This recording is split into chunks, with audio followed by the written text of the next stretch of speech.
गुरु ब्रह्म महिमा अलेख शरण। नमस्कार दर्शक वृंद, आपण मानंकु आजिर राशिफल कार्यक्रम मु एस कुमार स्वागत जनाऊँगी। प्रतिदिन निजर राशिफल जानिबा पाई गुरुकृपा यूट्यूब चैनल को सब्सक्राइब करंतु और पाखरे थिबा बेल आइकन को प्रेस करी ऑल नोटिफिकेशन ऑन करी दियंतु, जहा फଳରେ आमे जेतेबेले वीडियो अपलोड करिवो प्रथमे आपण वीडियो देखि पारिबे। आमर यही वीडियो रे आपण संपूर्ण पंचांग सहित मेष ठारू मीन पर्यंत 12 गोटी राशिर राशिफल विषय रे जानि पारिबे। वीडियो को दयाकरी शेष पर्यंत देखंतु। वीडियोटी भल लागिथिले वीडियो को लाइक करंतु एवं आपणक प्रियजन पाखु शेयर करी जणांतु। एबे आसंतु जानिबा आज दिनर संपूर्ण पंचांग विषय।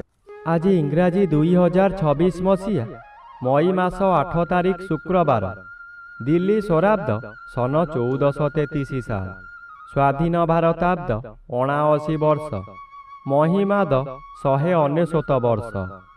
उत्कल गजपति श्री श्री गजपति दिव्यसिंहदेव महाराजांकर 69 अंक। सौरस्व बैशाख मास 25 दिन, चांद्रमते ज्येष्ठ कृष्ण पक्ष षष्ठी तिथि, दिवा 8 घंटा 22 मिनिट पर्यंत। एहा परे सप्तमी तिथि।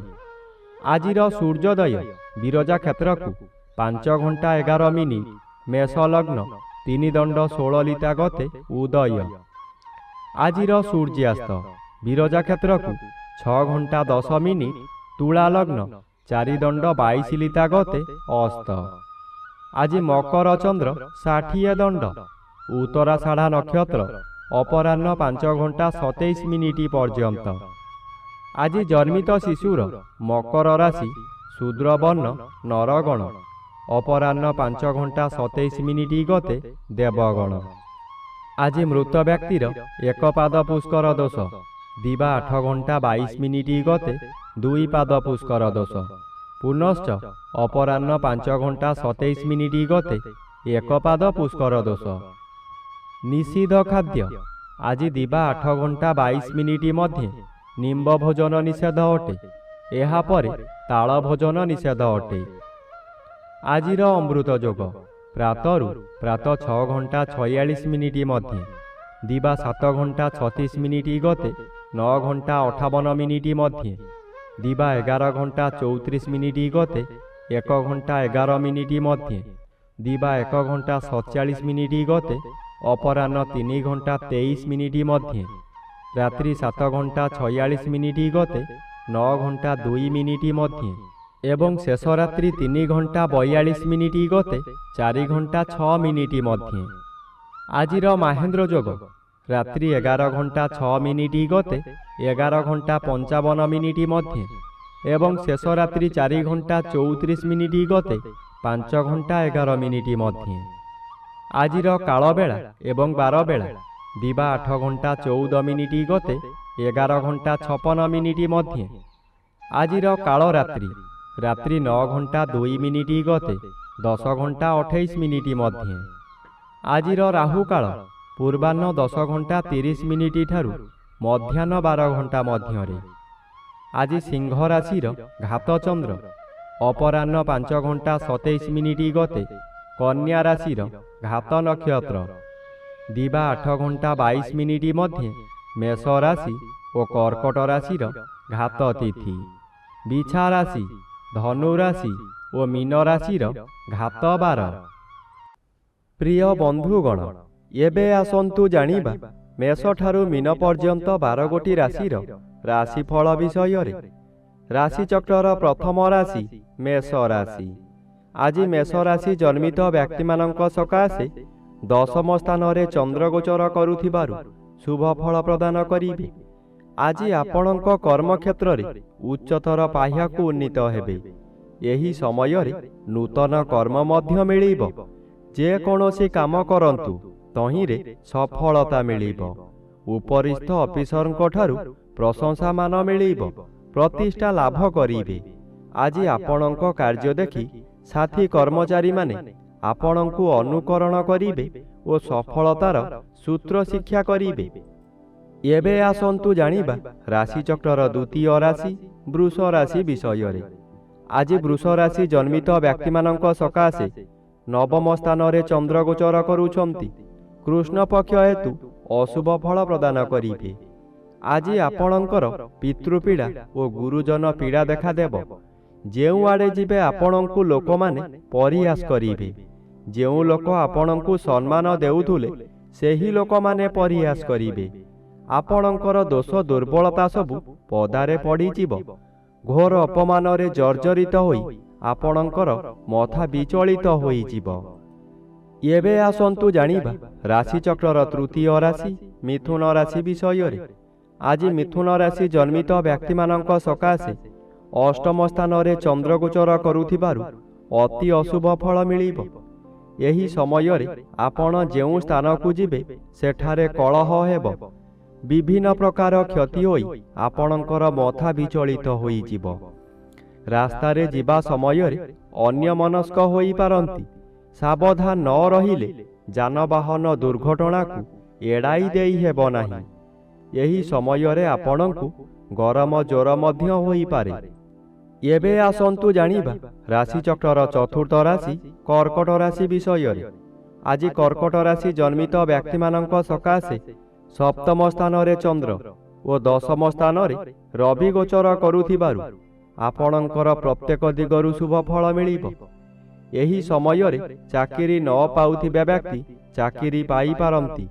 ଚାକିରି କରୁଥିବା ବ୍ୟକ୍ତିମାନଙ୍କର ପଦୋନ୍ନତି ହୋଇପାରେ। ବ୍ୟବସାୟ କରୁଥିବା ବ୍ୟକ୍ତି ଅଧିକ ବ୍ୟବସାୟକୁ ବୃଦ୍ଧି କରିପାରନ୍ତି। ଉତ୍ତମ ରୂପେ ବ୍ୟବସାୟ ଚାଲିବ। ଆଶାଠାରୁ ଅଧିକ ଲାଭ କରିବେ। ଆଜି ପରିବାରକୁ ନୂତନ ବନ୍ଧୁ ଆସିପାରନ୍ତି। ଏବେ ଆସନ୍ତୁ ଜାଣିବା ରାଶିଚକ୍ରର ପଞ୍ଚମ ରାଶି ସିଂହ ରାଶି ବିଷୟରେ। ଆଜି ସିଂହ ରାଶି ଜନ୍ମିତ ବ୍ୟକ୍ତିମାନଙ୍କ ସକାଶେ ନବମ ରବି ଅଶୁଭ ଓ ଘାତଚନ୍ଦ୍ର ଭୋଗ ହେଉଥିବାରୁ ଅତି ଅଶୁଭ ଫଳ ମିଳିବ।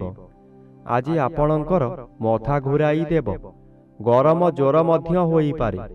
ଆଜି ଆପଣ ଟିକେ ଟିକେ କଥାରେ ରାଗିଯାଇ ନିଜର ବହୁ କ୍ଷତି କରି ପକାଇବେ। ରାଗରେ ଘର ଛାଡ଼ି ଚାଲି ଯାଇପାରନ୍ତି। କିନ୍ତୁ କଥାରେ ଅଛି ଯୁଆଡ଼େ ଯାଅ କର୍ମ ଘେନି ବୁଲୁଥାଅ। ଆପଣ ଘର ଛାଡ଼ି ଯିବା ଦ୍ୱାରା ନିଜର ବହୁ କ୍ଷତି ସହିବେ। ଆପଣଙ୍କର ବ୍ୟବସାୟ ମାନ୍ଦା ହୋଇଯିବ। ଏବେ ଆସନ୍ତୁ ଜାଣିବା ରାଶିଚକ୍ରର ଷଷ୍ଠ ରାଶି କନ୍ୟା ରାଶି ବିଷୟରେ। ଆଜି କନ୍ୟା ରାଶି ଜନ୍ମିତ ବ୍ୟକ୍ତିମାନଙ୍କ ସକାଶେ ପଞ୍ଚମ ସ୍ଥାନରେ ଚନ୍ଦ୍ର ଗୋଚର କରୁଛନ୍ତି। ଅଶୁଭ ଫଳ ପ୍ରଦାନ କରିବେ। ଆଜି ଆପଣଙ୍କର କୌଣସି ଗୋଟାଏ କାମ କରିବାର ସମୟ ନିର୍ଦ୍ଧାରିତ ହୋଇସାରିଥିବ। କିନ୍ତୁ ଆପଣଙ୍କ ଶରୀର ଅସୁସ୍ଥ ହେବା କାରଣରୁ ଆପଣ କଥା ଦେଇ କଥା ରଖିପାରିବେ ନାହିଁ। ମନରେ ଦୁଶ୍ଚିନ୍ତା ବଢ଼ିଯିବାରୁ ରୋଗ ମାଡ଼ି ବସିବ। ବହୁ କଷ୍ଟ ଭୋଗିବେ। ଏହି ସମୟରେ କେଉଁଠାରୁ ବଡ଼ ଦୁଃଖ ଖବର ପାଇ ବୋଝ ଉପରେ ଲଳିତା ବିଡ଼ା ସଦୃଶ୍ୟ ହେବ। ଏବେ ଆସନ୍ତୁ ଜାଣିବା ରାଶିଚକ୍ରର ସପ୍ତମ ରାଶି ତୁଳା ରାଶି ବିଷୟରେ। ଆଜି ତୁଳା ରାଶି ଜନ୍ମିତ ବ୍ୟକ୍ତିମାନଙ୍କ ସକାଶେ ଚତୁର୍ଥ ସ୍ଥାନରେ ଚନ୍ଦ୍ର ଗୋଚର କରୁଛନ୍ତି। କୃଷ୍ଣ ପକ୍ଷ ହେତୁ ଆଜି ବେଶୀ ବିଚଳିତ ଲାଗିବ ନାହିଁ। ଧୈର୍ଯ୍ୟର ସହିତ ଆଗକୁ ଆଗକୁ ମାଡ଼ିଯିବେ। ଅର୍ଥ ଆସିବାର ବାଟ ଫିଟିଯିବ କିନ୍ତୁ ତତ୍କ୍ଷଣାତ୍ ମିଳିବ ନାହିଁ। ଚାକିରି କରୁଥିବା ବ୍ୟକ୍ତିମାନେ ଶୁଭ ଖବର ପାଇ ଆନନ୍ଦିତ ହେବେ। ଚତୁର୍ଥ ସ୍ଥାନ ବିଦ୍ୟାସ୍ଥାନ ଓ ମାତୃସ୍ଥାନ ହୋଇଥିବାରୁ ମାତୃ ସହିତ କିଛି କଥା କଟାକଟି ହୋଇପାରେ। ଆଜି ବିଦ୍ୟାର୍ଥୀମାନେ ବିଦ୍ୟାରେ ଉନ୍ନତି କରିବେ। ଏବେ ଆସନ୍ତୁ ଜାଣିବା ରାଶିଚକ୍ରର ଅଷ୍ଟମ ରାଶି ବିଛା ରାଶି ବିଷୟରେ। ଆଜି ବିଛା ରାଶି ଜନ୍ମିତ ବ୍ୟକ୍ତିମାନଙ୍କ ସକାଶେ ଷଷ୍ଠ ସ୍ଥାନରେ ରବି ଓ ତୃତୀୟ ସ୍ଥାନରେ ଚନ୍ଦ୍ର ଗୋଚର କରୁଥିବାରୁ ଅତି ଶୁଭ ଫଳ ପ୍ରଦାନ କରିବେ। ଆପଣଙ୍କର ଏହି ସମୟରେ ବହୁ ଚେଷ୍ଟା କରି ବାରମ୍ବାର ବିଫଳ ହେଉଥିବା କାର୍ଯ୍ୟ ହଠାତ୍ ଆପଣଙ୍କର ସପକ୍ଷରେ ଯିବ। ବହୁ ଅର୍ଥର ମାଲିକ ଆପଣ ହୋଇପାରନ୍ତି। ବନ୍ଧୁ ବାନ୍ଧବ ଆପଣଙ୍କର ପ୍ରଶଂସା ଗାନ କରିବେ। ପୂର୍ବରୁ ଖରାପ ଥିବା ସ୍ୱାସ୍ଥ୍ୟ ଏହି ସମୟରେ ମନର ବଳ ବୃଦ୍ଧି ପାଇଥିବାରୁ ସ୍ୱାସ୍ଥ୍ୟ ଉତ୍ତମ ରହିବ। ଏବେ ଆସନ୍ତୁ ଜାଣିବା ରାଶିଚକ୍ରର ନବମ ରାଶି ଧନୁରାଶି ବିଷୟରେ। ଆଜି ଧନୁରାଶି ଜନ୍ମିତ ବ୍ୟକ୍ତିମାନଙ୍କ ସକାଶେ ପଞ୍ଚମ ରବି ଅଶୁଭ ଓ ଦ୍ୱିତୀୟ ସ୍ଥାନରେ ଚନ୍ଦ୍ର ଗୋଚର କରୁଛନ୍ତି। ଅଶୁଭ ଫଳ ପ୍ରଦାନ କରିବେ।